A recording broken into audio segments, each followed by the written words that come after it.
Shalom kepada saudara-saudara sekalian dimanapun saudara berada pada saat ini. Shalom kepada murid segala bangsa. Puji syukur kita panjatkan kehadiran Tuhan oleh karena Tuhan telah memimpin kehidupan kita sepanjang satu minggu ini. Dan kita dapat bertemu kembali, berkumpul kembali di dalam seri pelajaran Alkitab mingguan pada saat ini yang telah memasuki minggu yang ke-6 dengan judul Para Pejuang Doa. Sebelum kita memulai seri pelajaran Alkitab mingguan kita pada saat ini, mari kita bersatu di dalam doa. Ya Tuhan, terima kasih atas kebaikan Tuhan, sehingga kami dapat kembali berkumpul. Berkati hamba-Mu yang akan membawakan firman, yang akan membahas pelajaran Alkitab mingguan ini, dan juga pemirsa yang hadir bersama-sama dengan kami. Dan mungkin yang akan mendengar pelajaran ini setelah kami tayangkan atau upload di saluran channel YouTube Murid Segala Bangsa. Berkati semua kami ya Tuhan. Berkati kami di dalam pelajaran ini dengan tuntunan Roh Kudus-Mu. Sehingga dengan demikian kami dapat mengerti dan menjadi terang, menghidupkan segala perkataan dan firman yang Kau berikan kepada kami pada saat ini. Terima kasih ya Tuhan, di dalam nama Yesus kami berdoa dan mengucap syukur. Amin. Baik saudara-saudara, para pejuang doa. Ayat hafalan pelajaran kita tertulis di dalam Mazmur 116 ayat 1 dan 2. Aku mengasihi Tuhan, sebab Ia mendengarkan suaraku dan permohonanku, sebab Ia menyendengkan telinganya kepadaku, maka seumur hidupku aku akan berseru kepadanya. Mazmur 116 ayat 1 dan 2. Bayangkan jika Anda jarang berbicara dengan sahabat terbaik Anda atau pasangan Anda. Cepat atau lambat, hubungan itu akan rusak dan pasti akan timbul masalah.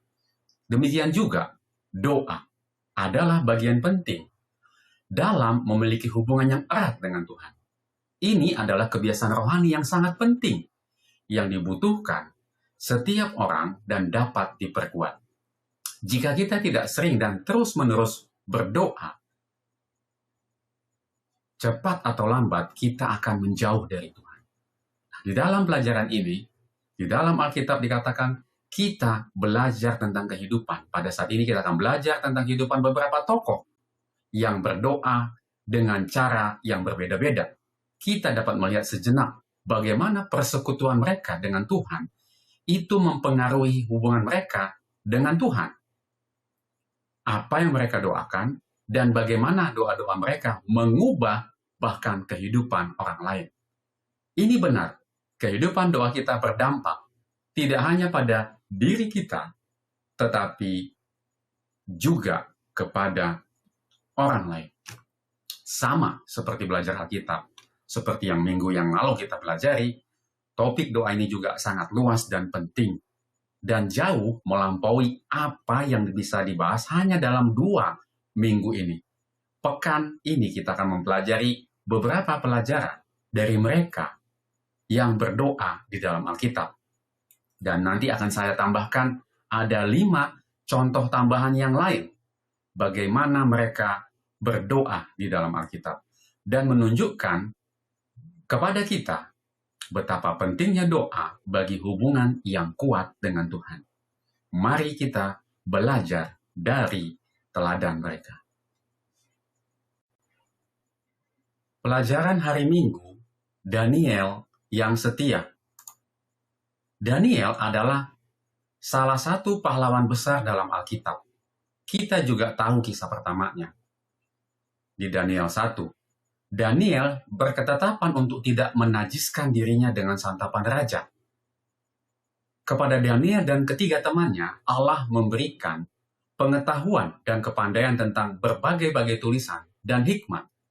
Sedang Daniel juga mempunyai pengertian tentang berbagai-bagai penglihatan dan mimpi.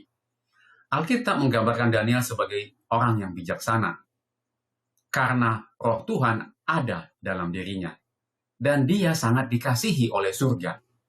Nah, ini adalah ciri-ciri dari seseorang yang memiliki hubungan erat dan berkelanjutan dengan Tuhan. Di dalam Daniel 2, ketika Raja Nebukadnezar mengeluarkan dekret hukuman mati bagi semua orang bijak di Babel, Daniel mencari belas kasihan Tuhan mengenai rahasia mimpi sang raja. Daniel 2:18. Ketika Allah menyatakan mimpi itu kepada Daniel, ia segera berdoa. Nah, bacalah doa Daniel. Bacalah Daniel 2 ayat 20 sampai 23, mengapa Daniel berdoa dan apa yang bisa kita pelajari dari doa ini. Berkatalah Daniel, terpujilah nama Tuhan dari selama-lamanya sampai selama-lamanya, sebab daripada Dialah hikmat dan kekuatan. Dia mengubah saat dan waktu. Dia memecat dan mengangkat raja. Dia memberi hikmat kepada orang bijaksana dan pengetahuan kepada orang yang berpengertian. Dialah yang menyingkapkan hal-hal yang tidak terduga dan yang tersembunyi. Dia tahu apa yang ada di dalam gelap, dan terang ada padanya. Ya, Allah nenek moyangku, kupuji dan kumuliakan Engkau, sebab Engkau mengaruniakan kepadaku hikmat dan kekuatan, dan telah memberitahukan kepadaku sekarang apa yang kami mohon kepadamu. Engkau telah memberitahukan kepada kami hal yang dipersoalkan Raja. Apa yang bisa kita pelajari dari doa ini? Seiring berlalunya waktu dan naik turunnya para raja, Daniel tetap menjadi penasehat kerajaan dan digambarkan sebagai orang yang unggul. Karena ia mempunyai roh yang luar biasa, dan raja bermaksud untuk menempatkannya atas seluruh kerajaannya. Ia setia, dan tidak ada didapati sesuatu kelalaian atau suatu kesalahan padanya. Meskipun ada rasa iri dan rencana jahat dari para pejabat lain, Daniel tetap setia dan tidak gentar dalam kehidupan doanya. Bacalah Daniel 11, Daniel 6 ayat 11 dan 12. Apakah yang ayat ini katakan tentang Daniel? Lalu orang itu bergegas-gegas masuk dan mendapati Daniel sedang berdoa dan bermohon kepada Tuhannya. Kemudian mereka menghadap raja dan menanyakan kepadanya tentang larangan raja. Bukankah Tuanku mengeluarkan suatu larangan supaya setiap orang yang dalam 30 hari menyampaikan permohonan kepada salah satu dewa atau manusia, kecuali kepada Tuanku ya raja akan dilemparkan ke dalam gua singa? Jawab raja, perkara ini telah pasti menurut undang-undang orang Media dan Persia yang tidak dapat dicabut kembali. Nah, ketika menghadapi kesulitan, di sini Daniel berdoa. Meskipun nyawanya terancam, ia tetap konsisten dan tekun dalam doa 3 kali sehari seperti kebiasaannya. Dan dapat diprediksi di jendelanya yang terbuka 3 kali sehari saat dia berdoa menghadap Yerusalem. Doanya adalah tindakan fisik. Ia berlutut dan berfokus pada ucapan syukur dan permohonan. Mengingat kisah seperti ini, betapa lemahnya alasan-alasan Anda untuk tidak berdoa. Mari kita lihat. Ya. Nah, alasan umum kita versus teladan Daniel. Nah, seringkali kita melewatkan doa yang alasan-alasannya tentu sangat dangkal. Ya. Tapi kalau kita melihat Daniel dengan segala kesibukannya sebagai pejabat tinggi di kekaisaran terbesar dunia saat itu, walaupun dia mengalami resiko nyawa, ia tidak melewatkan doa. Ya, di sini kita lihat alasan kita pada umumnya adalah saya terlalu sibuk. Tapi lihat Daniel. Daniel mengelola urusan negara, namun tetap berdoa 3 kali sehari. Kita mungkin beralasan saya sedang stres atau punya masalah besar. Tapi di sini kita lihat Daniel justru menjadikan masalah besar sebagai alasan utama untuk berlutut. Yang ketiga di sini mungkin kita punya alasan saya bisa berdoa nanti saja. Daniel justru di sini menganggap doa sebagai prioritas pertama, bukan sisa waktu. Nah, ini yang bisa dibagikan di pelajaran hari Minggu. Dan ada pertanyaan di bagian terakhir tadi, dan ini yang saya bagikan. Pelajaran hari Senin, sikap berdoa. Ketika sesuatu berjalan salah dalam hidup kita, kebanyakan dari kita akan menelepon sahabat dekat untuk membicarakannya. Ketika kita memiliki kabar baik, kita akan mencari seseorang untuk membagikannya. Kita bisa melakukan hal yang sama dengan Tuhan. Doa adalah membuka hati kepada Tuhan seperti kepada seorang sahabat. Ellen G. White, Kebahagiaan Sejati, halaman 87. Doa tidak hanya menjaga hubungan kita tetap terhubung dengan Tuhan, tetapi juga memberitahu iblis kepada siapa kita berpihak. Ketika kita berlutut untuk berdoa di pagi hari, itu seperti deklarasi fisik kepada kuasa kegelapan bahwa hari ini kita memilih Tuhan. Bukan hanya itu, Tuhan akan mengutus bahkan malaikat-malaikat ke sisi kita saat kita berdoa. Dan kita diperkuat serta dilindungi dari musuh kegelapan. Mazmur 91. Tindakan berlutut dalam penyerahan menunjukkan sikap rendah hati. Ya, ini tadi kita judulnya adalah sikap berdoa. Nah, sikap berlutut dikatakan dalam penyerahan menunjukkan, dalam kita berdoa menunjukkan sikap rendah hati.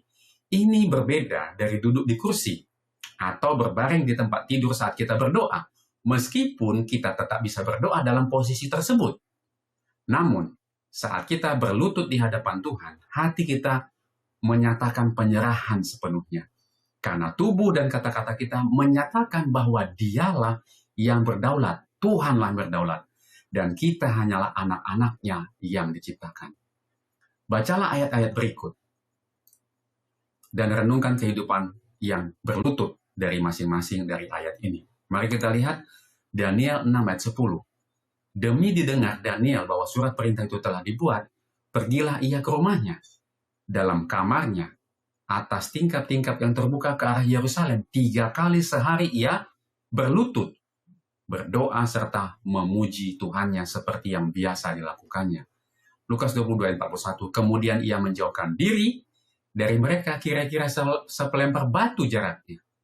Lalu ia berlutut dan berdoa, katanya. Kemudian ini adalah Lukas 22 ayat 41. Ini adalah berbicara mengenai Yesus, ya.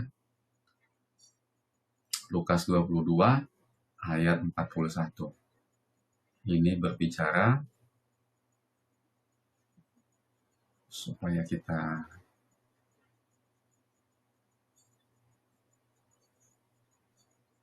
ini adalah berbicara mengenai Yesus, Lukas 22 ayat 41. Kemudian Kisah Rasul 7 ayat 60.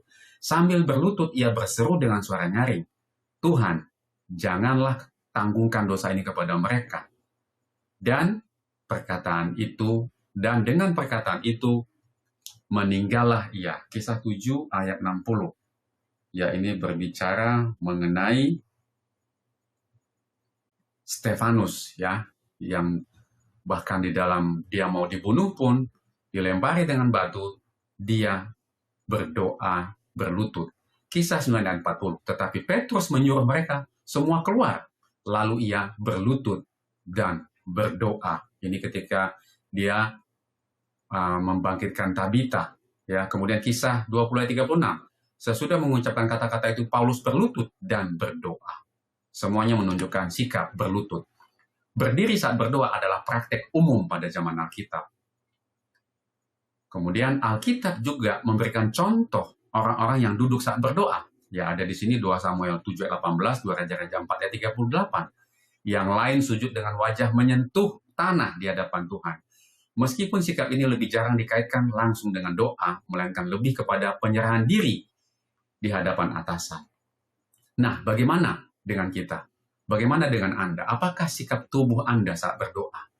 Alkitab tidak mengharuskan kita berdoa dalam posisi tertentu. Tetapi sikap tubuh itu penting karena mencerminkan rasa hormat kita, perasaan batin kita, dan keinginan kita untuk tunduk kepada Tuhan. Beberapa orang tidak mampu berlutut, jadi pada akhirnya yang paling penting adalah kondisi hati. Jika Anda mampu berlutut tetapi biasanya tidak melakukannya, nah, mengapa tidak mencoba berlutut pada saat doa Anda berikutnya? Dan lihat bagaimana hal itu mempengaruhi waktu Anda bersama dengan Tuhan. Alkitab mengundang kita untuk tetaplah berdoa. 1 Tesalonika 5:17. Yang menyiratkan ketekunan. Kolose 4 ayat 2 dan ketabahan. Roma 12 ayat 12. Hari ini, saat Anda berdiri, duduk, berbaring, atau berjalan, arahkan pikiran Anda kepada Allah, kepada Tuhan, dan berbicaralah kepadanya sebagai sahabat Anda. Mulailah sekarang juga. Pelajaran hari Selasa. Henokh berjalan dan berbicara. Bacalah Kejadian 5 ayat 22-24. Apakah sebenarnya yang kita ketahui tentang Henokh? Mari kita lihat. Henokh hidup bergaul dengan Tuhan selama 300 tahun. Ya, dan Henokh mencapai umur 365 tahun, dan Henokh hidup bergaul dengan Tuhan, lalu ia tidak ada lagi sebab ia telah diangkat oleh Tuhan. Alkitab tidak membagikan banyak hal tentang kehidupan Henokh, tetapi Alkitab menyatakan bahwa ia berjalan bersama Tuhan selama 300 tahun, sampai Tuhan mengangkatnya ke surga. Betapa indahnya bahwa kesetiaan seseorang kepada Tuhan yang terus-menerus dan konsisten menjadi hal yang mendefinisikan hidupnya. Satu hal yang kita tahu adalah bahwa Henokh pasti adalah orang yang bertekun dalam doa. Bertahan dan bertumbuh semakin dekat dengan Tuhan dalam iman melalui pengalaman hariannya. Dunia sedang menjadi semakin jahat pada masa hidupnya itu. Dan Henokh tetap sibuk melayani Tuhan. Namun ia tidak bisa melakukan hal ini dengan baik tanpa tinggal di dalam diam, yaitu berdoa. Di tengah-tengah kesibukan kerjanya, Henokh dikatakan tetap mempertahankan hubungannya dengan Tuhan. Lebih besar dan lebih mendesak lagi tugasnya. Semakin dia sibuk, semakin pekerjaan itu menghimpit dia, dikatakan lebih sering dia, bahkan lebih tekun lagi dia di dalam doanya itu. Bagaimana dengan kita? Ya, terkadang kalau kita semakin sibuk, semakin kita lupa dan tidak akan melakukan doa. Setelah tinggal untuk sesaat lamanya di antara orang-orang banyak sambil berusaha untuk memberikan petunjuk serta teladan yang menguntungkan mereka itu, ia akan mengasihkan diri untuk memuaskan rasa lapar dan dahaganya akan pengetahuan ilahi yang dapat dipuaskan hanya oleh Tuhan saja. Melalui hubungan dengan Tuhan dengan cara seperti itu, Henokh memantulkan peta ilahi dengan lebih sempurna lagi. Orang jahat sekalipun dapat melihat dengan rasa kagum akan cap surga di wajahnya. Ellen G. White, Sejarah Para Nabi, jilid 1 halaman 91. Tuhan tidak meminta kita untuk hidup seperti pertapa atau biarawan, terpisah dari dunia sampai tidak berguna bagi sesama. Seperti Henokh, kita bisa tetap aktif dan sadar akan kebutuhan orang-orang di sekitar kita, tetapi hanya dengan berjalan dan berbicara bersama Tuhan, melalui hubungan yang konsisten, dan tetap tinggal di dalamnya, maka dia dapat mencerminkan karakternya yang luar biasa melalui diri kita. Kita dapat berdoa kapan saja dan di mana saja. Tidak ada tempat di bumi ini di mana Tuhan tidak melihat atau mendengar kita.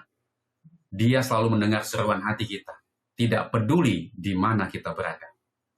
Namun, ada sesuatu yang istimewa saat kita berdoa dengan suara keras dibanding hanya dalam pikiran. Nah, kalau ini, saya ada baca kutipan, ya, saya sendiri kurang setuju dengan kalimat yang terakhir, ya. Kalau kita berdoa harus dengan suara yang keras, ya kalau dengan suara diucapkan boleh.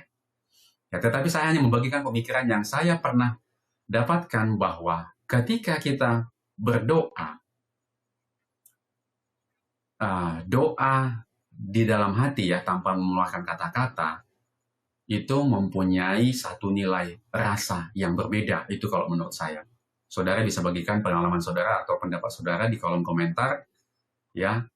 Dan ada kutipan pena inspirasi yang saya dapatkan ya di dalam buku Roh Nubuat, bahwa ketika kita berdoa diucapkan itu setan bisa mendengarkan doa kita. Tetapi kalau kita berdoa di dalam hati kita, itu hanya Tuhan dan saya atau saudara yang tahu. Ya, jadi ini dikembalikan kepada saudara. Ya, untuk kalimat yang terakhir, saya lebih memilih kalau itu sifatnya adalah doa di mana kita sedang bergumul. Saya lebih memilih untuk doa itu di dalam hati hanya saya dan Tuhan yang berbicara melalui pikiran. Tetapi untuk pertemuan-pertemuan umum, ya untuk keluarga, renungan pagi, renungan malam, mesbah pagi, mesbah malam, ya kita akan mengeluarkan doa dengan kata-kata. Nah, itu yang bisa saya bagikan pada saat ini. Musa, pemimpin yang saleh. Meskipun Henokh jelas memiliki hubungan yang sangat dekat dengan Tuhan, kita memiliki lebih banyak wawasan mengenai hubungan Musa dengan Tuhan. Bahkan kita dapat membaca banyak catatan percakapannya dengan Tuhan. Saat kita mengikuti perjalanan hidup Musa naik turun kehidupan pemimpin yang rendah hati ini, kita melihat berulang kali bahwa bagian terpenting dalam hidupnya Musa ini dan rahasia keberhasilan Musa sebagai pemimpin yang saleh adalah terletak pada komunikasi yang terus-menerus dan hubungan yang tetap dengan Tuhan. Bacalah Keluaran 33 ayat 15-23. Apakah isi dan gaya percakapan antara Musa dan Tuhan? Berkatalah Musa kepadanya, "Jika engkau sendiri tidak membimbing kami, janganlah suruh kami berangkat dari sini. Dari manakah gerangan akan diketahui bahwa aku telah mendapat kasih karunia di hadapanmu, yakni aku dengan umatmu ini? Bukankah karena engkau berjalan bersama-sama dengan kami, sehingga aku dengan umatmu ini dibedakan dari segala bangsa yang ada di muka bumi ini?"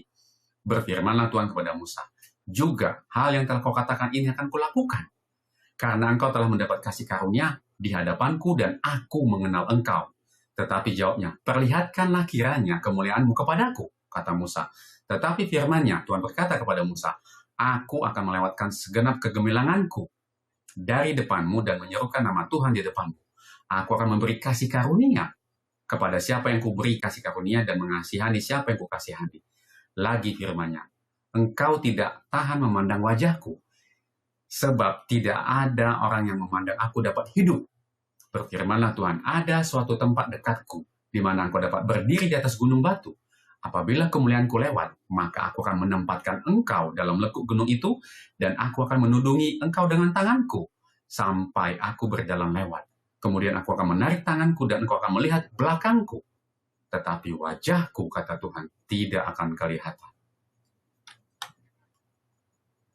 Bayangkan bagaimana rasanya Musa berbicara langsung dengan Tuhan. Dan dia mendengarkan suaranya dengan sangat begitu jelas. Sangat mengherankan bahwa bangsa Israel tidak mencari jenis persekutuan seperti ini dengan Tuhan sendiri. Melainkan justru memohon kepada Musa agar Musa saja yang berbicara kepada mereka atas nama Tuhan. Namun, Tuhan telah mempersiapkan Musa untuk hal ini. Dimulai dari pertemuan mereka di semak belukar yang menyala, di gunung yang sama ini. Walaupun kita membaca tentang doa-doa pribadi Musa, kita juga melihat bahwa ia hampir selalu berada dalam hadirat Tuhan, meminta petunjuk dan menjadi perantara bagi umat yang ia pimpin. Dalam 2 kesempatan dikatakan, Musa menjadi perantara untuk anggota keluarganya sendiri di antara umat Tuhan ini. Situasi apa yang mengelilingi perantaraannya? Dan apakah yang akan terjadi jika ia tidak turun tangan untuk mendoakan, menjadi perantara, menjembatani jurang pemisah itu? Harun dan Miriam, 2 keluarganya ini. Di Keluaran 32 ayat 1-14 dan ayat 31-34, Ulangan 9 ayat 20 dan Bilangan 12 ayat 13. Mari kita lihat di Keluaran 32 ayat 1-14. Saya akan baca ayat utamanya bahwa Musa mengantarai, ya. Di ayat 32 ayat 11. Keluaran 32 ayat 11. Lalu Musa mencoba melunakkan hati Tuhan Allahnya dengan berkata, "Mengapakah engkau Tuhan murkamu bangkit terhadap umatmu yang telah kau bawa keluar dari tanah Mesir dengan kekuatan yang besar dan dengan tangan yang kuat?" Kemudian di ayat 32, Keluaran 32. "Tetapi sekarang kiranya engkau mengampuni dosa mereka itu. Dan jika tidak, hapuskanlah kiranya namaku dari dalam kitab yang telah kau tulis." Ya, bayangkan Musa berani mengatakan, "Hapuskan saja namaku kalau kamu tidak mengampuni umat ini." Ya. Di sini kita tahu peristiwa ketika Musa mengundur-undurkan turun dari gunung itu. Ya, kita lihat di sini Harun menyebabkan bangsa ini membuat patung lembu emas dan mereka menyembah kepada berhala. Ya, ini yang terjadi. Kemudian kita dapat lihat bahwa di ayat yang ke-11 Musa mencoba melunakkan hati Tuhan. Janganlah kau murka kepada mereka. Bahkan di ayat 32 ya dikatakan di sini kalau dia di ayat 32 mulai, tetapi sekarang kiranya engkau mengampuni dosa mereka itu, dan jika tidak, hapuskanlah kiranya namaku dari dalam kitab yang telah kau tulis. Tapi Tuhan mengatakan, siapa yang berdosa kepadaku, nama orang itulah yang akan kuhapuskan dari dalam kitabku. Dia tetap apa? Bernegosiasi dengan Tuhan. Sama ketika kita mengingat pengalaman siapa? Abraham. Ya, ketika Tuhan akan menghancurkan Sodom dan Gomora. Abraham dan Musa melakukan negosiasi untuk menyelamatkan, untuk mengantarai siapa? Orang yang berdosa kepada Tuhan. Kemudian kita lihat di Ulangan 9 ayat 20. Ya, kepada Harun. Juga kepada Harun Tuhan begitu murka. Hingga ia mau membinasakannya. Pada waktu itu juga kita lihat Musa, ya, aku berdoa untuk Harun juga. Ya. Kemudian kita lihat Miriam, Bilangan 12 ayat 13. Lalu berserulah Musa kepada Tuhan, ya Tuhan, sembuhkanlah kiranya dia.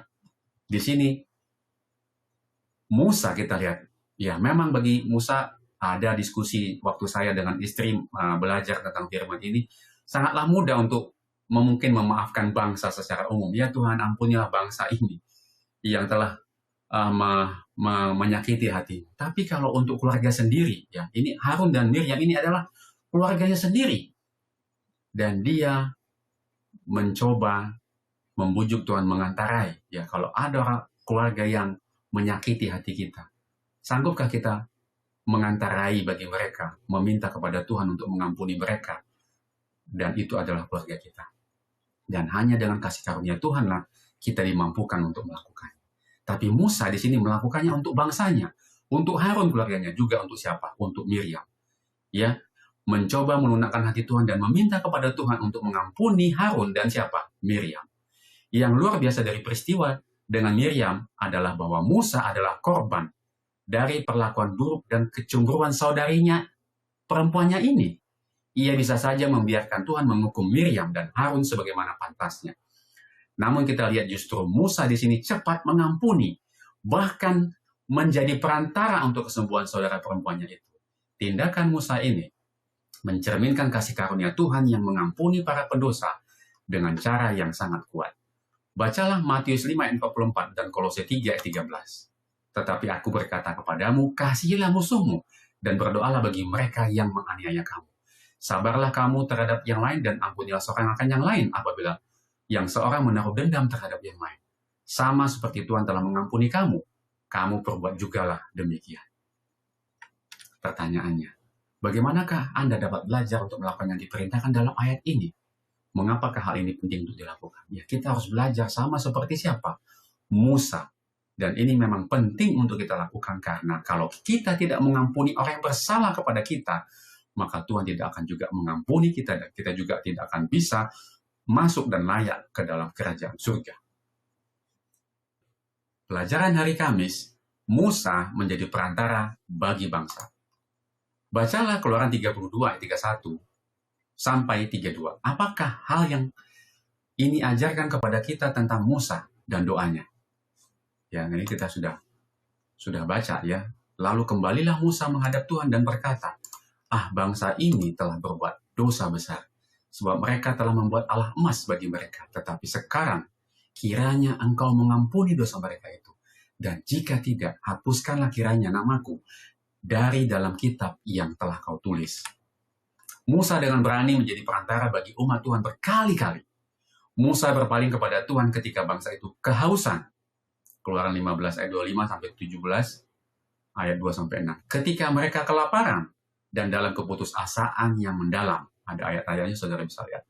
Ketika bangsa Israel membuat anak lembu emas, segera setelah Tuhan mengikat perjanjian dengan mereka, Musa mengingat kembali, sebab aku gentar karena murka dan kepanasan amarah yang ditimpakan Tuhan kepadamu. sampai ia mau memunahkan engkau, memunahkan kamu. Tetapi sekali ini pun Tuhan mendengarkan aku. Ulangan 9 ayat 19. Luar biasa Musa ini. Lalu yang berikutnya, ketika para pengintai kembali dari tanah perjanjian, Musa mengenang, aku sujud di hadapan Tuhan 40 hari 40 malam lamanya.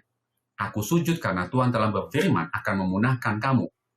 Ulangan 9 ayat 25. Kemudian berikutnya, ketika suku Lewi dipisahkan dari suku-suku lain untuk dilayani di tempat kudus, Musa menulis, maka aku ini berdiri di atas gunung seperti yang pertama kali, 40 hari 40 malam lamanya. Dan sekali ini pun Tuhan mendengarkan aku, kata Musa. Tuhan tidak mau memusnahkan engkau, ulangan 10 ayat 10. Allah, Tuhan mendengarkan permohonan Musa.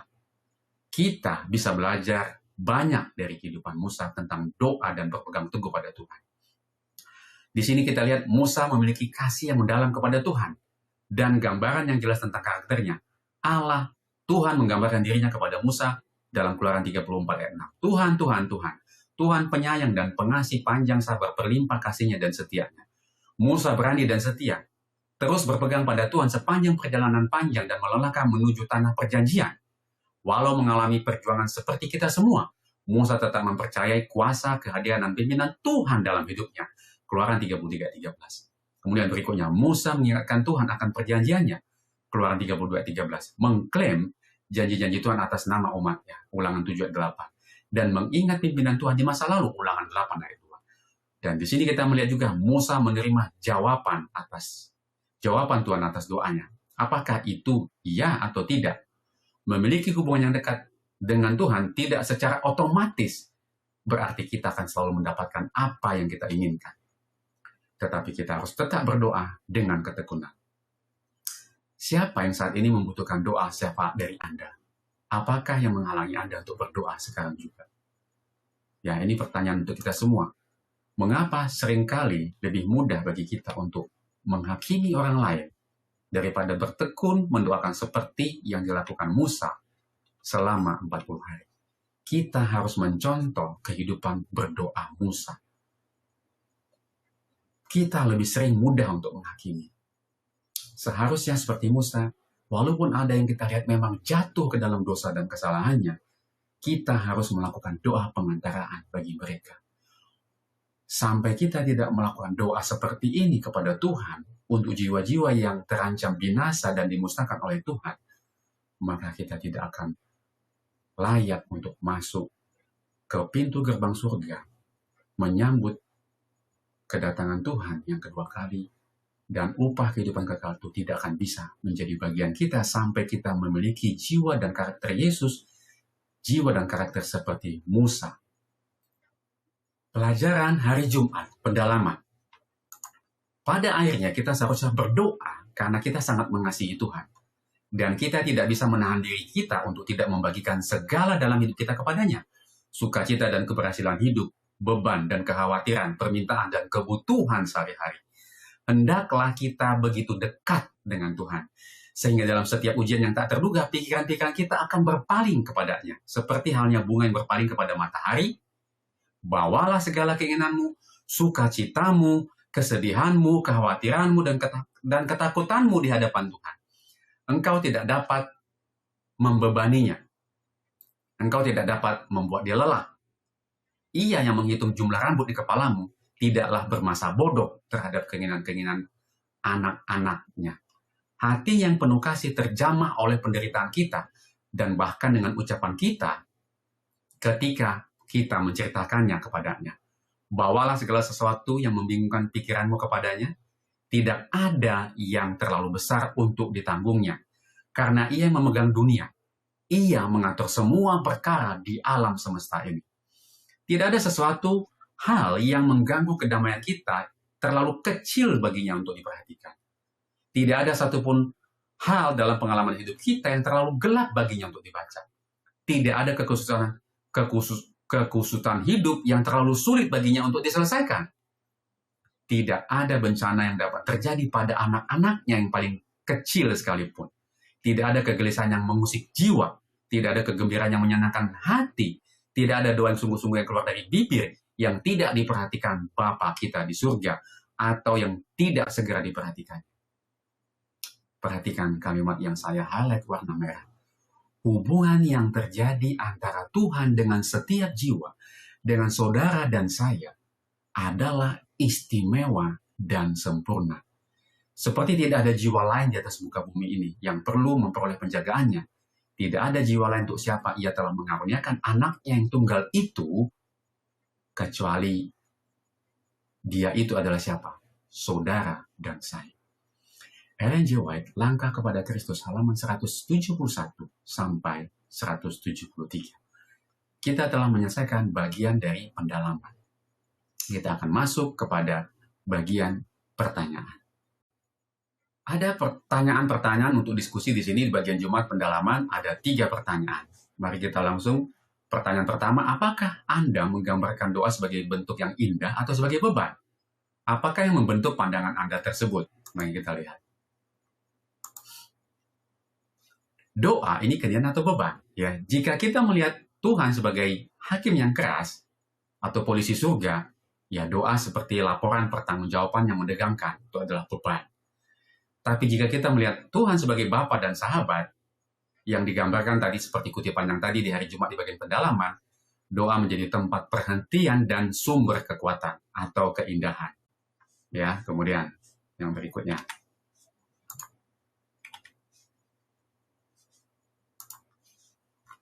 Pertanyaan nomor 2. Dari begitu banyak pesan bermakna dalam kutipan di atas, gagasan manakah yang paling menyentuh hati Anda? Ya, saudara bisa jawab yang mana, saya memilih yang ini.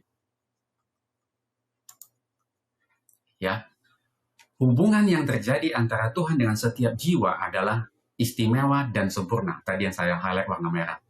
Seolah-olah tidak ada jiwa lain di atas bumi yang perlu memperoleh penjagaannya.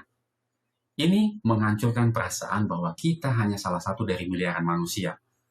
Tuhan memperhatikan detail terkecil dalam hidup kita. Mulai dari jumlah rambut hingga kekusutan masalah yang paling rumit dalam hidup kita. Dengan penuh perhatian seolah-olah hanya kitalah satu-satunya anaknya. Kemudian, pertanyaan yang terakhir. Dari 3 tokoh Alkitab yang sudah kita pelajari tadi, Daniel, Henokh, dan Musa, kehidupan doa siapakah yang paling Anda rasakan mencerminkan pengalaman Anda sendiri? Dan mengapa? Ya, saudara bisa jawab ya apa yang saudara bisa bagikan. Nah, tetapi di sini saya membagikan berikut. Karena kita mempunyai masa-masa yang berbeda. Ya, mari kita lihat. Setiap tokoh memiliki fase atau gaya pertumbuhan rohani yang berbeda. Yang pertama, Daniel. Nah, doa Daniel ini sangat cocok bagi Anda yang menghargai kedisiplinan dan prinsip. Anda mungkin merasa dekat dengan Daniel jika Anda berjuang untuk tetap setia di tengah lingkungan kerja atau sosial yang tidak mendukung iman Anda. Jadi doa Daniel pada saat Anda dibutuhkan untuk apa? Keteguhan, pilihan sikap yang konsisten. Nah, itu dengan doa Daniel. Nah, dengan doa Henokh, cocok bagi Anda yang mendambakan spiritualitas yang mengalir atau kontemplatif. Tidak, jika Anda suka berbicara dengan Tuhan dalam hati Anda di tengah kesibukan, di pasar, di jalan raya, dimanapun saudara berada. Nah, Henokh adalah teladan doa seperti Anda, seperti demikian. Kemudian yang Musa. Cocok bagi Anda yang memegang tanggung jawab besar, ya, orang tua, pemimpin, guru, karena dia mengantarai, ya. Jika Anda sering merasa lelah memikul beban orang lain dan merasa syafaat adalah satu-satunya cara untuk bertahan, maka kita melakukan doa seperti siapa? Seperti Musa, yang mengantarai kesalahan orang lain, berdoa untuk Tuhan untuk keselamatan jiwa-jiwa yang saudara dan saya lihat di sekeliling kita. Nah, ini adalah pertanyaan-pertanyaan yang ditanyakan dan kita sudah jawab. Dan seperti tadi di bagian awal, saya bagikan bahwa ada 5 tokoh tambahan dalam para pejuang doa. Ya, mari kita lihat. Ya.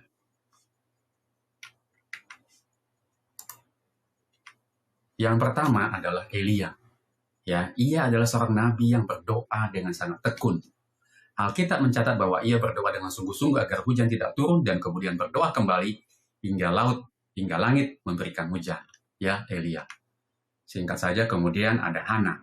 Sebagai seorang wanita yang mengalami kepedihan hati karena tidak memiliki anak, ia berdoa dengan sangat khusyuk di bait suci hingga hanya bibirnya yang bergerak tanpa suara, menunjukkan kedalaman komunikasi pribadinya dengan Tuhan. Kemudian para pejuang doa berikutnya adalah Nehemia. Sebelum membangun kembali tembok Yerusalem, ia berkabung, berpuasa, dan berdoa selama berhari-hari untuk memohon belas kasihan Tuhan bagi bangsanya. Kemudian yang berikutnya adalah Rasul Paulus. Saudara lihat, doa syafaat pagi dan malam dilayangkan oleh Paulus bagi jemaat di Efesus, Filipi, di Roma, di Korintus, dan di Tesalonika. Paulus berdoa syafaat kepada semua umat-umat Tuhan di banyak jemaat. Kemudian yang terakhir adalah Yesus. Sebagai teladan utama kita, Yesus seringkali mengasingkan diri ke tempat-tempat yang sunyi atau naik ke atas gunung untuk berdoa kepada Bapanya, bahkan sepanjang malam, terutama sebelum mengambil keputusan besar atau menghadapi ujian.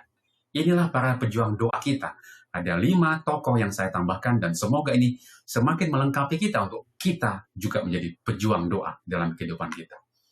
Panggilan dan penutup pada saat ini, firman Tuhan pekan ini tidak memanggil kita untuk sekedar menjadi orang yang tahu cara berdoa, tetapi memanggil kita untuk menjadi pejuang doa yang bergantung mutlak pada Allah.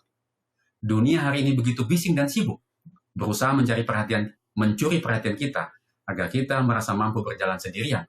Namun belajarlah dari Daniel, Henokh, dan Musa. Kekuatan terbesar seorang anak Tuhan tidak terletak pada kemampuannya bekerja, melainkan pada keberaniannya untuk berhenti dan berlutut.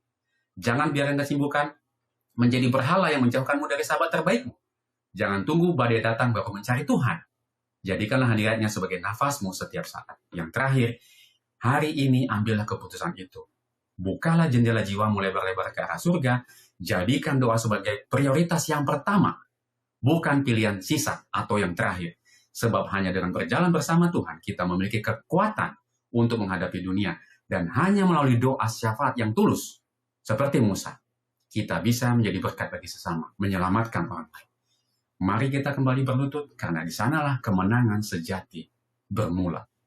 Puji Tuhan, kita telah menyelesaikan pelajaran kita pada saat ini, dan mari kita tutup dengan doa. Ya Tuhan, Bapa kami yang bertahta di dalam kerajaan surga, terima kasih ya Tuhan atas segala kebaikan Tuhan. Kami telah menyelesaikan pelajaran mengenai para pejuang doa. Dan harapan kami diajak untuk kembali banyak berdoa, berlutut di hadapan Tuhan. Dan kami pun mengharapkan bahwa kami adalah pejuang doa, sama seperti Daniel, Henokh, Musa, Elia, Hana, Paulus, dan juga Yesus Kristus sebagai contoh dan teladan dalam kehidupan berdoa. Biarlah Tuhan kegenapan janji dan kegenapan bagi kami untuk menjadi para pejuang doa tergenapi dalam kehidupan kami. Terima kasih ya Tuhan, di dalam nama Yesus kami berdoa dan mengucap syukur. Amin.